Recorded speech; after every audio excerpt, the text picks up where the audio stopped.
ಚಿಕ್ಕಬಳ್ಳಾಪುರಕ್ಕೆ ಬಂದಿರೋ ನಮ್ಮ ಉಪಮುಖ್ಯಮಂತ್ರಿಗಳಾದ ಪರಮೇಶ್ವರ್ ಸಾಹೇಬರಿಗೆ ನಿಮ್ಮ ಚಪ್ಪಾಳೆ ಮುಖಾಂತರ ಸ್ವಾಗತ ಕೋರ್ತಾ, ಚಿಕ್ಕ ಮಕ್ಳು ಹಾಕೋ ಡೈಪರೇ ಲೀಕ್ ಆಗಲ್ಲ, NTA ಮಾಡೋ ನೀಟ್ ಪೇಪರ್ ಲೀಕ್ ಆಗುತ್ತೆ. ಇದು ನಮ್ಮ ದೇಶದ ವ್ಯವಸ್ಥೆ. ನೋಡಿ, ಎಲ್ಲ ಯುವಕರಿಗೆ ನಾನು ರಿಕ್ವೆಸ್ಟ್ ಮಾಡ್ತಿದ್ದೀನಿ, ಕ್ವಶನ್ ಪೇಪರ್ ಲೀಕ್ ಆಗಿದ್ದೆ ನ್ಯಾಷನಲ್ ಟೆಸ್ಟಿಂಗ್ ಏಜೆನ್ಸಿ ಆಫೀಸ್ ಇಂದ. ಅದು ಕಂಟ್ರೋಲ್ ಮಾಡೋದು ಸೆಂಟ್ರಲ್ ಗೌರ್ಮೆಂಟ್.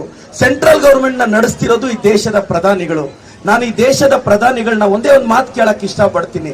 ನಿಮ್ಮ 56 ಎದೆ ಇಂಚಲ್ಲಿ ಒಂದೇ ಒಂದು ಇಂಚಲ್ಲಿ ನಮ್ಮ ಯುವಕರು ಮಕ್ಕಳ ಭವಿಷ್ಯದ ಬಗ್ಗೆ ಕಾಳಜಿ ಇಲ್ವಾ ಸರ್?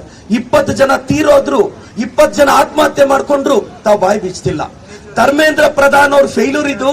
ಅವ್ರು ರಾಜೀನಾಮೆ ಕೊಡಿಸಿ ಅಂದ್ರೆ ನಿನ್ನೆ ವಿದ್ಯಾರ್ಥಿಗಳ ಮೇಲೆ ಲಾಠಿ ಚಾರ್ಜ್ ಆಯ್ತು, ಅವ್ರ ಹಾಸ್ಪಿಟಲ್ ಅಡ್ಮಿಟ್ ಆಗಿದ್ದಾರೆ.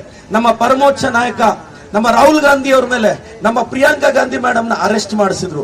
ನಾವು ಮೋದಿ ಅವ್ರು ಕೇಳೋದಿಷ್ಟೇ, ನೀಟ್ ಪರೀಕ್ಷೆ ಬರೀಬೇಕು ಅಂದ್ರೆ 2 ರಿಂದ 3 ವರ್ಷ 14 ರಿಂದ 15 ತಾಸು ಓದಿದ್ರೆ ಮಾತ್ರ ಡಾಕ್ಟರ್ ಆಗಕ್ ಸಾಧ್ಯ.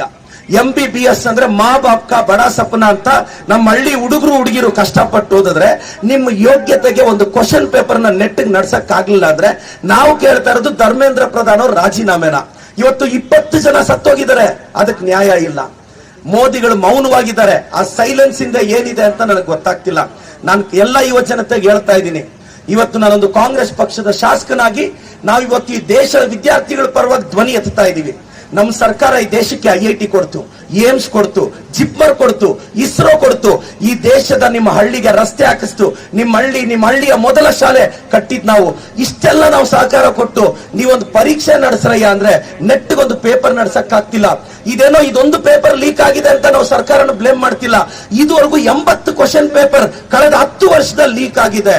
ನೆಟ್ಗೆ ಎಕ್ಸಾಮ್ ನಡ್ಸಕ್ ಆಗಲ್ಲ ಅಂದ್ರೆ ಇಂಥ ಎಜುಕೇಶನ್ ಮಿನಿಸ್ಟರ್ ನಮಗ್ ಬೇಕಾ ಅನ್ನೋದೇ ಎಂಟೈರ್ ದೇಶದ ಯುವಕರ ಪ್ರಶ್ನೆ. ಮಾನ್ಯ ಪ್ರಧಾನಿಗಳೇ, 2014ರಲ್ಲಿ ನೀವು ಪ್ರಧಾನಿ ಆಗಬೇಕು ಅಂತ ಬಂದಾಗ ನಿಮ್ಮ ಪರವಾಗಿ ನರೇಟಿವ್ ಸೆಟ್ ಮಾಡಿದ್ರಲ್ಲ ಯುವಕರು, ಆ ಯುವಕರ ಭವಿಷ್ಯ ಇವತ್ತು ಹಾಳಾಗ್ತಿರೋದು.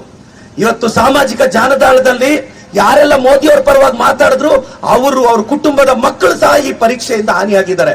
ದಯವಿಟ್ಟು ನಾನು ಯುವಕರಿಗೆ ರಿಕ್ವೆಸ್ಟ್ ಮಾಡ್ತಾ ಇದ್ದೀನಿ, ನಾವು ಪ್ರಶ್ನೆ ಮಾಡ್ತೀವಿ, ತಪ್ಪಾಗಿದೆ ಪ್ರಶ್ನೆ ಮಾಡ್ತೀವಿ.